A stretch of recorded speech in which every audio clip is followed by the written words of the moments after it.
Hi guys, it's me, your favorite sister and friend, and I just got done recording a recipe for you, and I hope that you really enjoy it. I do plan on putting more on here if you guys like this. I don't want to be a famous YouTuber or anything, but I've really enjoyed experimenting in the kitchen and learning to cook and bake low carb. I've been doing it for about a year and a half now, and I really enjoy it.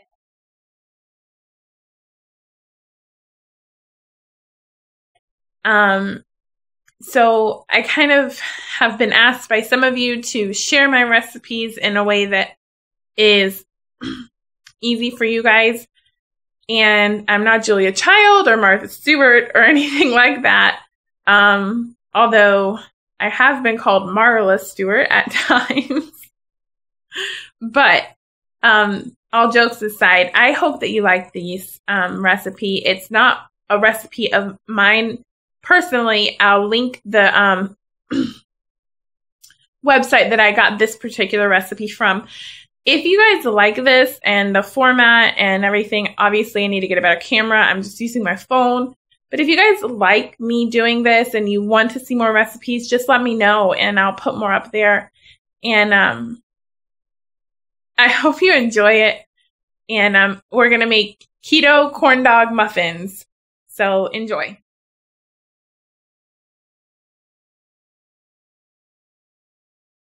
For the first part of the recipe, we're going to preheat the oven to 375 and prepare our muffin tins, our mini muffin tins, which I don't have a metal mini muffin pan. I have these silicone ones, which are awesome because things come out really easily. I use them for fat bombs and everything. But you want to prepare that, your mini muffin tin. So this recipe makes 20 muffins, so I'm only using 5 of them. Because that's 5 times 4 is 20. Anyway, so prepare your muffin tins. And then if you're using the metal ones, you might want to grease them a little bit. The recipe doesn't call for that, but the first time I made these, I thought, well, they might stick if I was using metal. But anyway, so I like the silicone ones. Then for your dry ingredients, you are going to use half a cup of almond meal. I have blanched almond meal, which is what the recipe calls for. I usually actually like to use just the regular almond meal, which still has the skins on it. I just think it looks nice, kind of like when you're making breads and stuff, like a multigrain bread. This is flax meal, which is ground up flaxseed. Half a cup of that. So half a cup of the almond, half a cup of the flax. This is 1 tablespoon of psyllium husk powder. This is the brand I buy, which is actually found in the supplement section of the store. It's a fiber supplement, but it's great for keto baking, for low carb baking, because you're actually missing out on a lot of fiber, gluten-free baking and stuff like that. So that's 1 tablespoon of psyllium husk powder. This is 3 tablespoons of sweetener, because this is going to be like cornbread. This is 3 tablespoons. If you don't like your cornbread super sweet, then you can cut that down to 1 or 2 tablespoons to your liking. The recipe does call for 3 tablespoons of Swerve. I'm actually using Truvia, which is basically the same thing, just a different name brand, but use a sweetener of your choice. And then I have 1/4 teaspoon of salt and 1/4 teaspoon of baking powder. Now for the wet ingredients, you're going to need 1/4 cup or half a stick of melted butter, 1/4 cup of coconut milk, which I'm actually using the Almond Breeze almond coconut blend, which I really like. I feel like it tastes like skim milk, which is what I drink when I drink milk, so it's my favorite. And unsweetened. Make sure you get unsweetened because obviously we want it to be low carb. And then 1/3 cup of sour cream, full fat sour cream, and then 1 large egg. So now we're just going to basically mix everything together. Okay, so I'm not really going to video record this because it's pretty self-explanatory. You really just mix everything together. But the one tip I want to say is that to mix all of your dry ingredients first And actually, I whisk them so that everything gets evenly distributed. You want to make sure that the psyllium husk gets evenly distributed, the salt and the sweetener, everything gets evenly distributed together. I'm going to mix in now, because it's hard to do with just one hand. I'm going to mix in all of my wet ingredients, and then I will show you the next step. Okay, guys, so the last step is obviously putting it in the muffin pans. And there was one last ingredient I forgot to mention, of course, the hot dog part of the corn dog, which the recipe calls for little smokies, which are just these miniature smoked sausages. I'm sure you've seen them before.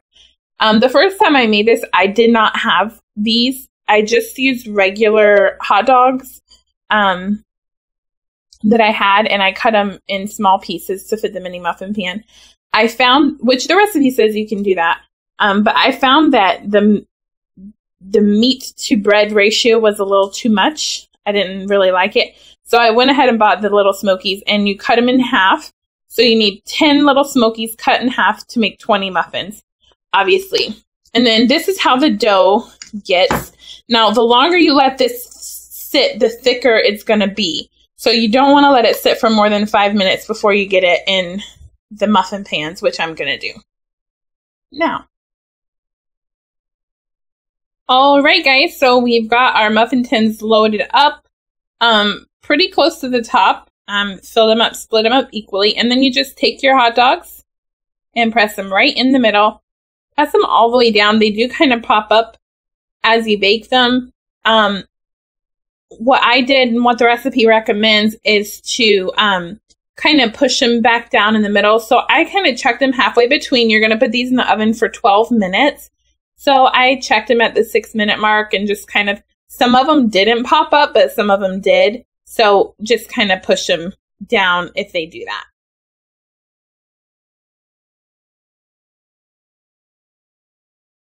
Here they are. They just came out of the oven. They're sort of soft after the 12 minutes. They do firm up as they cool, so don't worry about that. I've turned my oven on to broil. It's preheating right now. We're going to put them under the broiler for 1 to 2 minutes just to get kind of toasted on top. But before I put them back in the broiler, you can see some of them, the little hot dogs have popped up. So I'm just going to go, you can use a spoon if you want to. My hands are clean, but I'm just going to go and push them back in. They're kind of warm. So the ones that have popped up a little bit, just kind of push back down. So once the broiler preheats, I'm going to pop them under the broiler just for 1 or 2 minutes, just until they're going to get kind of a toasted golden brown color, and the little hot dogs on top are going to get nice and toasty as well. All right, so here they are out of the broiler. As you can see, some of mine got a little bit darker than I think I probably would like them, but they're delicious anyways. I'm going to let them cool completely, and they're going to firm up as they cool, remember. So don't stress about that they're not super firm yet. And once they cool completely, enjoy them, or make sure you store them in the fridge, obviously. And then you can just pop them in the microwave for it only takes 15 or 20 seconds to reheat them in the microwave if you want to do it like that, or the toaster oven, whatever. But here they are, and they're delicious, and I hope that you enjoy them as well.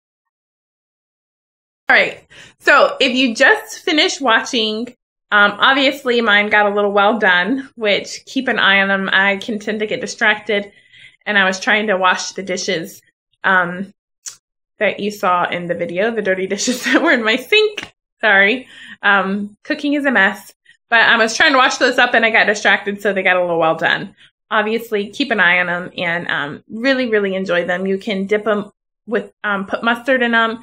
There's several different dip recipes on the website that I linked below that has the recipe on it, which is really great. So, yeah. All right. Enjoy these corn dogs, and let me know if you like this, if you want me to do more recipes or not. All right. Love you guys. Bye.